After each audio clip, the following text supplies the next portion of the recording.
Hello' guys, আজি এটা নতুন ভিডিঅ' লৈ আহিলোঁ। ভিডিঅ'টো হ'ল বিজ্ঞানৰ অৱদান। ষ্টুডেণ্টবোৰৰ কাৰণে মষ্ট ইম্পৰ্টেণ্ট টপিক হয় এইটো। মেট্ৰিক, হায়াৰ ছেকেণ্ডেৰীত আহিয়ে থকা দেখা গৈছে। চ' আপোনালোকে ভিডিঅ'টো স্কিপ নকৰি শেষলৈকে চাই থাকিব। চ' ডিটেইলছত জানিবৰ কাৰণে শেষলৈকে চাব। প্ৰথমতে এনেকৈ ষ্টাৰ্ট কৰিলোঁ আৰম্ভণি বুলি। মানৱ সভ্যতাৰ ক্ৰমবিকাশৰ লগে লগে জীৱন ধাৰণ প্ৰণালীও উন্নত হ'ব ধৰিছে। মানুহৰ জীৱন ধাৰণাৰ প্ৰণালী উন্নত হোৱাৰ মূলতেই হৈছে বিজ্ঞান। জল স্থল আকাশ বতাহ সকলোতে আজি বিজ্ঞানৰে ৰাজত্ব। ৰাতিপুৱা শুই উঠাৰ পৰা নিশা টোপনি যোৱালৈ আমাৰ প্ৰত্যেক কামতেই বিজ্ঞানৰ সহায়তা অপৰিহাৰ্য। সেয়ে কোৱা হয় বৰ্তমানৰ যুগ বিজ্ঞানৰ যুগ। চ' তাৰপিছত এতিয়া এনেকৈ লিখিব, আৰম্ভণিটো লিখি এতিয়া আপোনালোকে লিখিব বৈজ্ঞানিক আৱিষ্কাৰ। চ' কি আৱিষ্কাৰ হৈছে সেইবোৰৰ বিষয়ে আপোনালোকে লিখিব।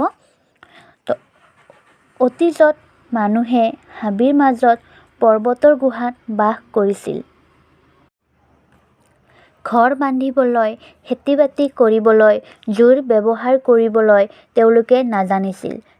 মানুহে জুইৰ আৱিষ্কাৰ কৰি তাৰ ব্যৱহাৰ কৰিবলৈ শিকিলে, ঘৰ বান্ধিবলৈ শিকিলে, খেতি বাতি কৰিব জনা হ'ল। প্ৰত্যেক বস্তুৰে কাৰ্যকাৰণ আছে। যেতিয়াৰ পৰা এই কাৰ্যকৰণৰ বিশ্লেষণ হ'ব ধৰিলে তেতিয়াৰ পৰাই মানুহৰ মনত বৈজ্ঞানিক দৃষ্টিভংগীৰ উদয় হ'ল। চ' তাৰপিছত আপোনালোকে এনেকৈ লিখিব অৱদানসমূহ, বিজ্ঞানে আমাক কি অৱদান দিছে। চ' তাতে এইবোৰ আমি ডিটেইলছত লিখিম। চ' এতিয়া আমি লিখিলোঁ অৱদানসমূহ। বিজ্ঞানে আমাৰ এই পৃথিৱীখনক সংকুচিত কৰিছে। চপাশাল, ৰেলগাড়ী, ইঞ্জিন, মটৰগাড়ী, ৰেডিঅ', টেলিভিছন আদিৰ আৱিষ্কাৰ পৃথিৱীৰ এটা কোণক আনটো কোণৰ লগত জড়িত কৰাৰ কাৰ্য সম্পূৰ্ণ কৰিছে। বিজ্ঞানৰ আৱিষ্কাৰে অকল যে মানুহৰ দৈনন্দিন জীৱনক আৰাম-বিলাস ভূমিত প্ৰতিষ্ঠিত কৰিছে এনেই নহয়, ব্যৱহাৰিক জীৱনত আৱশ্যকীয় জ্ঞানৰাজিৰ উপৰিও ই দিছে আমাক সৃষ্টি তত্ত্ব, নৃতাত্ত্বিক ঐতিহাসিক জ্ঞান, দিন-ৰাতিৰ আৱিৰ্ভাৱ, গ্ৰহ নক্ষত্ৰৰ ৰহস্য সন্ধান। ইয়াৰ উপৰিও বিজ্ঞানে চিকিৎসা বিজ্ঞানত আজি এক নতুন পৰিৱৰ্তন দেখা দিছে। কৃষি ক্ষেত্ৰতো বিজ্ঞানে এক নতুনত্ব আনি দিছে। কম মাটিত অধিক শস্য উৎপাদনৰ বাবে বিভিন্ন সাৰ আৱিষ্কাৰ হৈছে।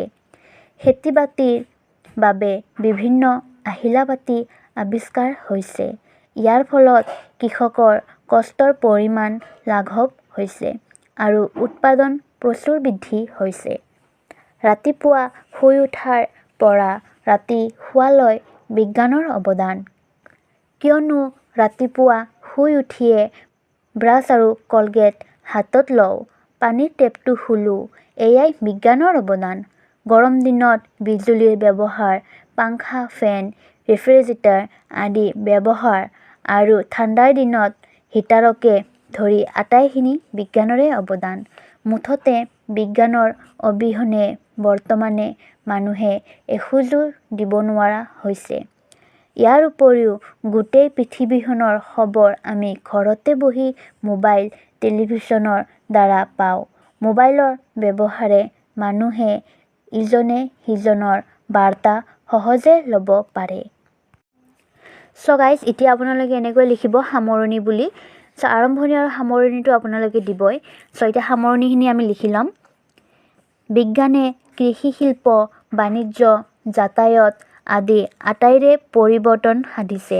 কিন্তু সকলো বস্তুৰ সৃজনাত্মক আৰু এটা ধ্বংসাত্মক দিশ থকাৰ দৰে বিজ্ঞানৰ আৱিষ্কাৰসমূহৰো কিছুমান ধ্বংসাত্মক দিশ আছে।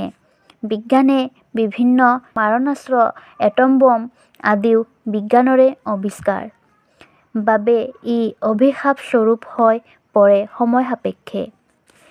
বিজ্ঞানে আমাৰ জ্ঞানৰ পৰিধিৰ বিকাশ ঘটাইছে। সমাজৰ কুসংস্কাৰবোৰ আঁতৰাই এক নতুন দৃষ্টিভংগী গঢ়ি তোলাত সহায় কৰিছে। মুঠতে বিজ্ঞান হৈছে মানৱ সভ্যতাৰ অগ্ৰগতিৰ আহিলা। এই আছিল আপোনালোকৰ বিজ্ঞানৰ অৱদান।